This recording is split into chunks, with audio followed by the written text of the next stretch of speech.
அனு, உனக்கு ஒரு கதை சொல்லவா?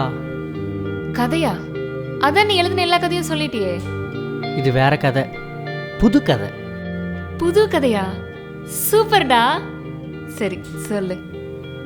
ஓப்பன் பண்ணா வாழ்க்கையில் தோல்வி மட்டுமே பார்த்துட்டு இருக்க ஒரு மிடில் கிளாஸ் பையன், இந்த பக்கம் நல்ல வசதியான போல்டான ஒரு பொண்ணு. ரெண்டு பேருக்கும் ஒரு முதல்ல தான் மீட்டிங்கே ஸ்டார்ட் ஆகுது. அப்புறம் பேசி பழக பழக ஃப்ரெண்ட்ஷிப்பாக மாறுது. அப்புறம் அது லவ்வாக ட்ரான்ஸ்ஃபார்ம் ஆகுது. அவங்ககிட்ட காசு இல்லை, பணம் இல்லை, வேலை இல்லை, எதுவுமே இல்லை. அந்த இடத்துல வேறு பொண்ணாக இருந்தால் என்ன பண்ணியிருப்பா? கண்டிப்பாக வேணான்னு விட்டுட்டு போயிருப்பா. ஆனால் அவள் எதுவுமே இல்லாத அவன் லைஃப்பில் எல்லாமாவும் அவள் வந்தா. அவனுக்கு ஒரு கார்டியன் ஏஞ்சலாக மாறினான். இவ்வளோ பண்ண அவளுக்கு அவனால் எதுவுமே பண்ண முடியல.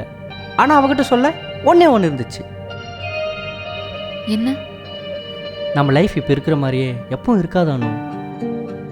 நீ என்னை பார்த்துக்கிட்டதை விட 100 மடங்கு நான் உன்னை சந்தோஷமாக பார்த்துப்பேன். ஒரு நாள் நம்ம ஃபேமிலி கண்டிப்பாக நம்மளை ஏற்றுப்பாங்க, ஏற்றுக்க வைப்பேன். தோல்வி மட்டுமே பார்த்துட்டு இருந்த எனக்கு கிடைச்ச வெற்றி நீ தான். இந்த வெற்றியை யாருக்காகவும் நான் விட்டு தர மாட்டேன். லைஃப் முழுக்க தக்க வச்சுப்பேன்.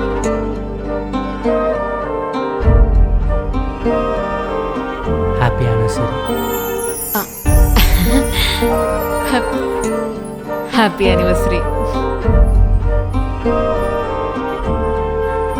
ஃபுல் வீடியோ பார்க்க கீழே இருக்க லிங்கை கிளிக் பண்ணுங்க.